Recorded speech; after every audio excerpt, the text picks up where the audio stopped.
बेटा कैसी लगी बेटा गंगटोक की यात्रा? सिक्किम की सुंदरता, गंगटोक की सुंदरता, हिमालय की विशालता, सुंदरता, है ना? कैसा लगा, कैसा फील किया आपने? अच्छा किया ना? अच्छा लगा ना कि मैडम ने घुमा दिया? कहाँ पर घुमा दिया? गंगटोक में। अब यात्रा की जाए ना, है ना? फिर से शुरू हो जाए आज यात्रा, क्योंकि जो हमारा चैप्टर वही चल रहा है आज, साना साना हाथ जोड़। और इसकी जो लेखिका है मधु कांकरिया, जो घूमने गई थी कहाँ? सिक्किम की राजधानी गंगटोक, और वहां की सुंदरता का उन्होंने बड़ा ही सजीव वर्णन किया है ना? अविस्मरणीय यात्रा थी उनकी। किसकी थी? लेखिका मधु कांकरिया की। तो अब आज क्योंकि क्वेश्चन आंसर डिस्कशन होने हैं, तो क्वेश्चन आंसर क्योंकि डिस्कशन होने हैं, तो उससे पहले मैं शॉर्ट रूप में एक बार आपको कहानी रिमाइंड करा देती हूँ। उससे पहले की जो क्लास थी उसमें मैंने आपको शीर्षक बिंदुओं के आधार पर बताया था। अब क्योंकि शॉर्ट रूप में, ताकि आपको समझ में आ जाए कहानी, तो जो कहानी है कि लेखिका की है सिक्किम की राजधानी गंगटोक।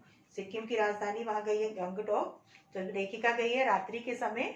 तो रात्रि में उसने गंगटोक की जो सुंदरता को देखी, झिलमिलाते सितारे की रोशनी में, तो लेखिका को बहुत अधिक आनंद मिला।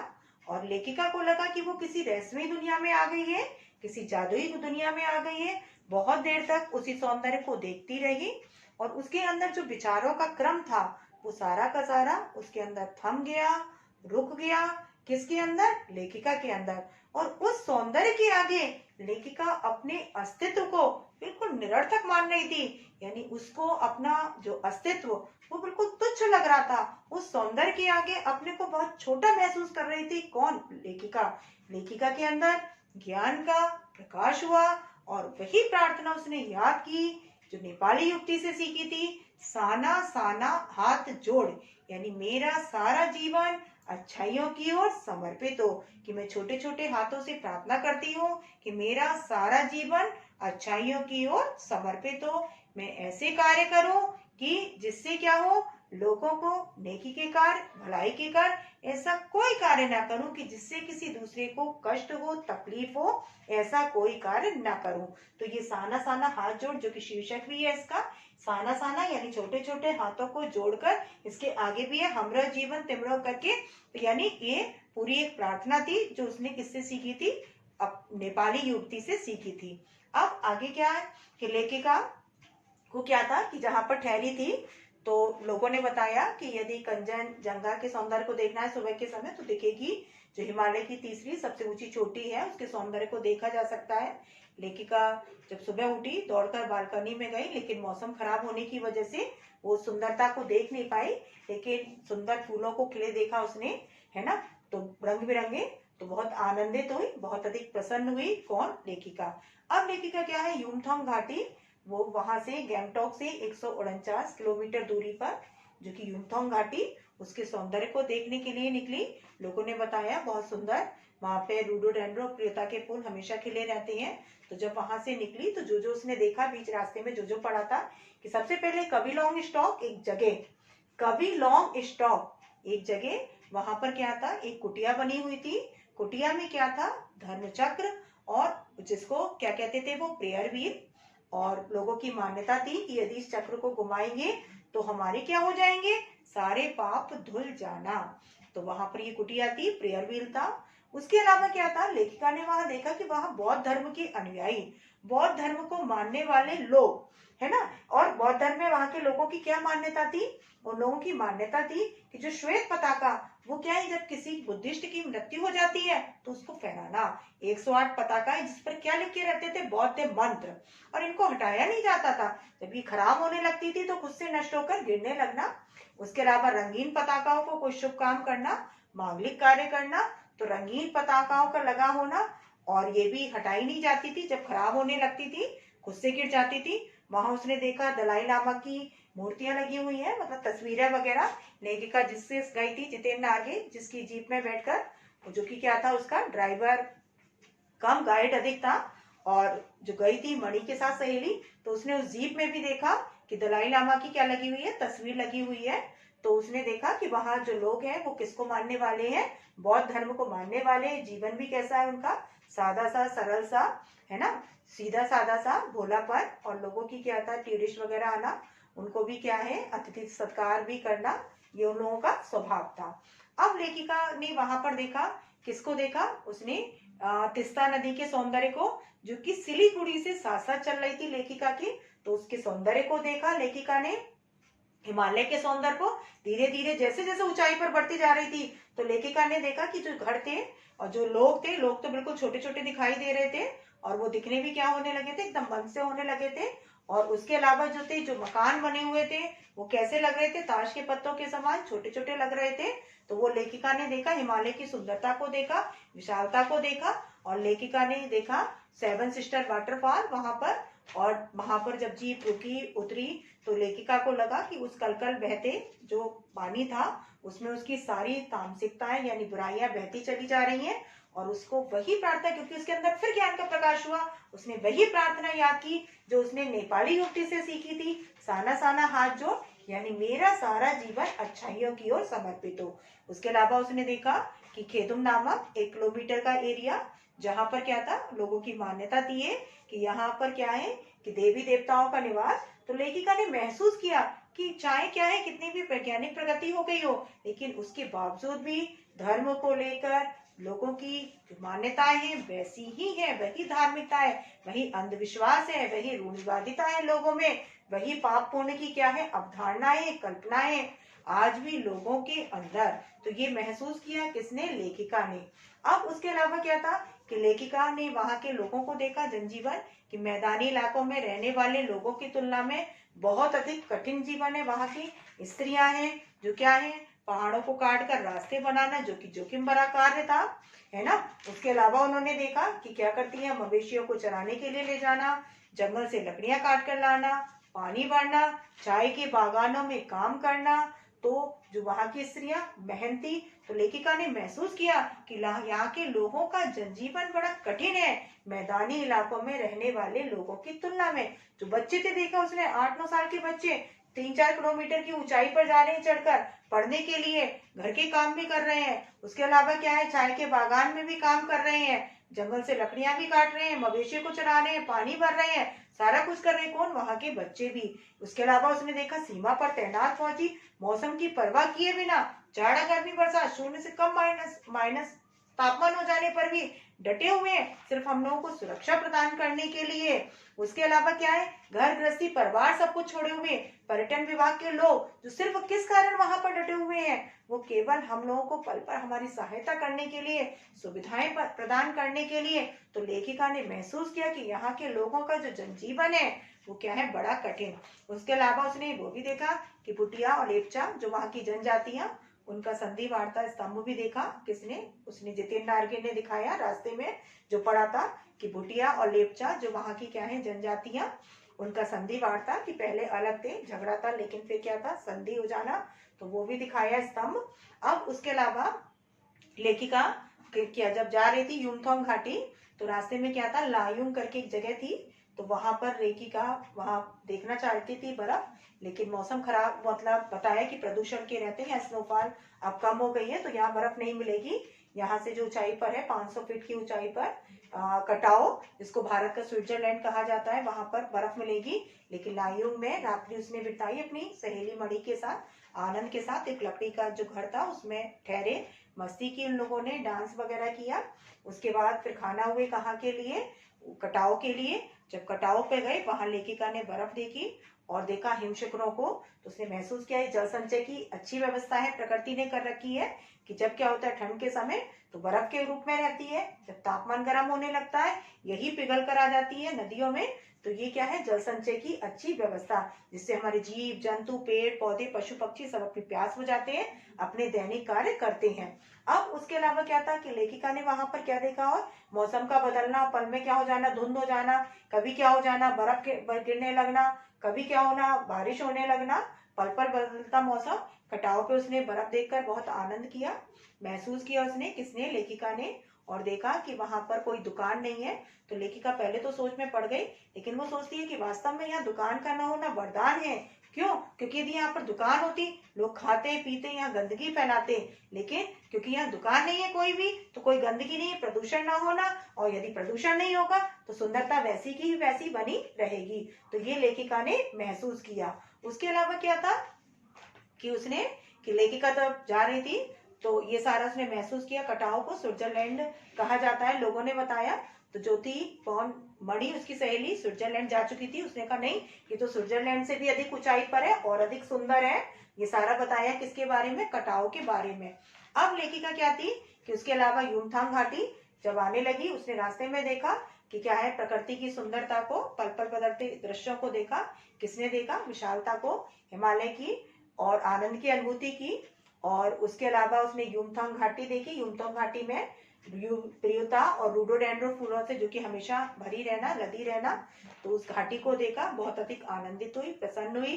जितेंद्र नार्गे ने वहां के बारे में बताया और भी जानकारी दी। और रास्ते में कि ये चांदनी रात्रि में भौंकने वाले कुत्ते भी दिखाए, और उसने दिखाया कि गुरु नानक के फुटप्रिंट भी दिखाए कि जहां पर क्या था, गुरु नानक की थाली से जो क्या हुए थे, चावल जहां जहां छिटके थे वहां पर क्या हुए, धान की पैदावार अधिक है होती है, वहां वहां धान की पैदावार होती है। इसके अलावा ये भी जानकारी दी कि यह धान के और किसकी पैदावार, आलू का पैदावार अधिक होती है। दारू का व्यापार भी अधिक होता है। कहाँ पर होता है, गैंगटॉक में। ये सारी जानकारियां दी। उसके अलावा जितेंद्र नार्गे ने ये भी बताया कि जब क्या था, सिक्किम किससे जुड़ गया, भारत से। तो काफी समय बाद जो वहां के सेना के कप्तान थे लारा दत्ता, तो उन्होंने इसे सोचा कि बस सैनिकों के ठहरने के जगह केवल सैनिक ही ठहरे, तो इसके साथ साथ कुछ ऐसा भी किया जाए। तो उन्होंने ये सुझाव दिया कि क्या हो कि रास्ते बनाकर टूरिस्ट स्पॉट बना दिया जाए, स्थानों की नई नई खोज करके। और ये कार्य क्या है, रास्ते बनने का और स्थानों का आज भी चल रहा है। तो लेखिका ने महसूस किया कि जो क्या है, हमारे नई नई खोजों का नाम ही क्या है, सुंदरता हम कह सकते हैं। और इसी में ही क्या मिलती है, आनंद की अनुभूति। तो ये था हमारा पाठ कौन सा, साना साना हाथ जोड़। अब क्योंकि ये तो कहानी हो गई, अब यदि कहानी अच्छे से समझी होगी तो आप लोगों को समझ में आएगा। पहला क्वेश्चन कि झिलमिलाते सितारों की रोशनी में नहाया गंगटॉक लेखिका को किस तरह सम्मोहित कर रहा था। कि झिलमिलाते सितारों की रोशनी में नहाया गंगटॉक लेखिका को किस तरह सम्मोहित कर रहा था। कि जब स्टार्टिंग में यही है, इसकी स्टार्टिंग से ही कि लेखिका को लगा कि वो किसी जादुई दुनिया में आ गई है, किसी रहस्यमयी दुनिया में आ गई है, और बहुत देर तक उसी के जादू में खो गई, बहुत देर तक उसी सौंदर्य को देखती रही। उसको अपने आप को, उसका जो अपना अस्तित्व था वो कैसा लग रहा था, निरर्थक लग रहा था। और उसके अंदर क्या हुआ, जो विचार चल रहे थे वो सारे थम गए और उसके अंदर ज्ञान का प्रकाश हुआ।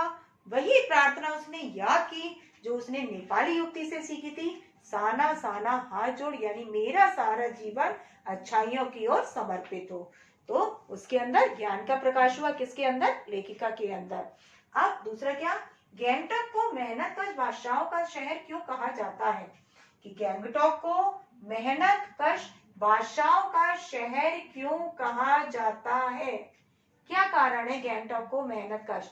कि लेखिका ने देखा कि यहाँ के लोगों का जो जनजीवन है मैदानी इलाकों में रहने वाले लोगों की तुलना में कहीं अधिक कठिन है। यहाँ के चाहे स्त्री हो, पुरुष हो, बच्चे, कड़ी मेहनत करने वाले। स्त्रियां क्या कर रही थी, जो रास्ते बना रही थी, घुमावदार सकरे रास्ते, कि जिसमें क्या है, पैर जरा सा भी स्लिप हुआ तो नीचे चले गए खाई में, जान जाने का डर। तो ऐसे जोखिम भरे कार्य को करना, रास्ते बनाना पहाड़ों को काट कर, उसके अलावा पानी भर कर लाना, मवेशियों को चराना, जंगल से लकड़ियां काटना, घर के काम करना, चाय के बागानों में काम करना, और बच्चों को अपनी पीठ पर लगाकर बांधकर। तो वहां की स्त्रियां मेहनती। बच्चों को देखा जो क्या थे, 7-8 साल के छोटे छोटे मासूम बच्चे 3-4 किलोमीटर का एरिया पहाड़ी रास्ता पार करके जाना पढ़ने के लिए, घर के कामों में हाथ बटाना, जंगल से लकड़ियां काटना, माँ के साथ पिता के साथ काम करना, चाय के बागानों में काम करना। उसके अलावा क्या था, मवेशियों को चराना, लकड़ियां काटना। तो बच्चे भी मेहनती। इसके अलावा क्या थे, जो सीमा पर तैनात फौजी, मौसम की परवाह किए बिना, है ना, जाड़ा गर्मी बरसात डटे हुए हैं, सिर्फ सुरक्षा के लिए हम लोगों की चिंता करे हुए हैं। परिवार को छोड़कर पर्यटन विभाग के लोग जो केवल हमको पल पल हमारी सहायता करने के लिए, मदद करने के लिए डटे हुए हैं। तो ये सब देखा तो लेखिका ने महसूस किया कि यहाँ के लोगों का जो जनजीवन है मैदानी इलाकों में रहने वाले लोगों की तुलना में कहीं अधिक कठिन है। तो इसलिए गैंगटॉक को मेहनतकश बादशाहों का शहर कहा जाता है। नेक्स्ट क्वेश्चन, कभी श्वेत तो कभी रंगीन पताकाओं का फहराना किन अलग अलग अवसरों की ओर संकेत करता है। कभी श्वेत तो कभी रंगीन पताकाओं का फहराना किन अलग अलग अवसरों की ओर संकेत करता है। जब लेखिका वहां गई थी तो लेखिका ने देखा कि वहां के लोग क्या है, बौद्ध धर्म को मानने वाले, बौद्ध धर्म में उन लोगों की ये मान्यता थी। श्वेत पताका यानी किसी टूरिस्ट की, किसी किसकी, बुद्धिस्ट की, यदि किसी बुद्धिस्ट की क्या हो जाए, मृत्यु हो जाए, श्वेत पताकाएं फहराई जाती थी 108, जिन पर कुछ बौद्ध मंत्र लिखे रहते थे, और इन पताकाओं को हटाया नहीं जाता था। जब ये नष्ट हो जाती थी, खराब, तो अपने आप गिरने लगती थी। उसके अलावा रंगीन पताका, कोई शुभ कार्य का आरंभ करना तो रंगीन पताकाओं का फहराया जाना, और इनको भी हटाया नहीं जाता था। इनको जब ये क्या होने लगते थे, खराब, नष्ट, तो खुद से ही गिरने लगते थे। अब आगे क्या है कि जितेन नार्गे ने लेखिका को सिक्किम की प्रकृति, वहां की भौगोलिक स्थिति एवं जनजीवन के बारे में क्या महत्वपूर्ण जानकारियां दी, लिखिए। कि जितेन नार्गे ने लेखिका को सिक्किम की प्रकृति के बारे में, वहां की भौगोलिक स्थिति एवं जनजीवन के बारे में क्या महत्वपूर्ण जानकारियां दी, लिखिए। तो आपको एक एक चीज लेनी है। पहले प्रकृति, कि वहां की सुंदरता के बारे में, प्रकृति, कंचनजंगा चोटी के सौंदर्य को लेखिका ने देखा।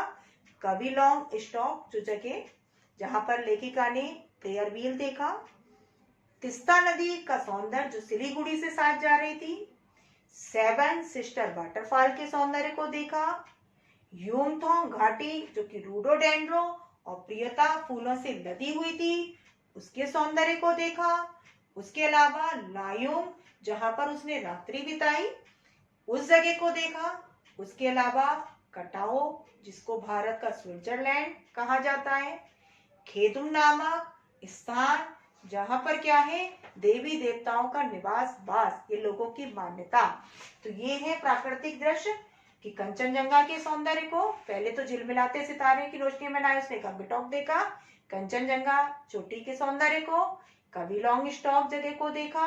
उसके अलावा तिस्ता नदी के सौंदर्य को देखा, 7 सिस्टर वाटरफॉल को देखा, लायुंग जगह को देखा, कटाओ जिसे भारत का स्विट्जरलैंड कहा जाता है उसे देखा। खेदुम नामक क्या था, 1 किलोमीटर का एरिया, जिसे भारत का क्या, जिसमें देवी देवताओं का निवास मानना। अब क्या है भौगोलिक स्थिति, वहां की भौगोलिक स्थिति क्या है कि वहां जो है मौसम तुरंत में बदल जाना, कभी धुंध हो जाना, कभी, क्योंकि जितने भी पहाड़ियां ऊंचाई पर जाओगी गर्मी भी अधिक पड़ती है, सर्दी भी अधिक पड़ती है वहां पर, और जो होता है एकदम अचानक से धुंध छा जाना, बारिश होने लगना, कभी क्या है बर्फ गिरने लगना, स्नोफॉल होने लगना, कभी अचानक से तेजी से धूप निकल आना। तो ये उसने वहां पर देखा, किसने, लेखिका ने। और वहां क्या है, आलू और धान की पैदावार अधिक होना, दारू का व्यापार होना, जो कि वहां की जलवायु उसके लिए महत्वपूर्ण है। अब उसके अलावा जनजीवन के बारे में, कि लेखिका ने देखा कि यहाँ के लोगों का जनजीवन क्या है, कठिन है मैदानी इलाकों में रहने वाले लोगों की तुलना में। तीसरा क्या है जनजीवन के बारे में, कि अब इसमें आपको स्त्रियों का बताना होगा, पुरुषों का, बच्चों का, कि पुरुष भी क्या है, जो क्या है सीमा पर तैनात फौजी, पर्यटन विभाग के, आपको बताना होगा। उसके अलावा स्त्रियां जोखिम भरे कार्य करना, घर के भी काम करना, और चाय के बागान वगैरह में भी काम करना, ऊंचाई पर चढ़कर जाना। बच्चों का भी है, जो कैसे है वहां के मेहनती छोटे छोटे बच्चे, पढ़ने जाना, घर के कामों में हाथ बटाना, और बाहर भी काम करना चाय के बागान वगैरह में। तो ये है वहां का जनजीवन, जो कि क्या है, कठिन।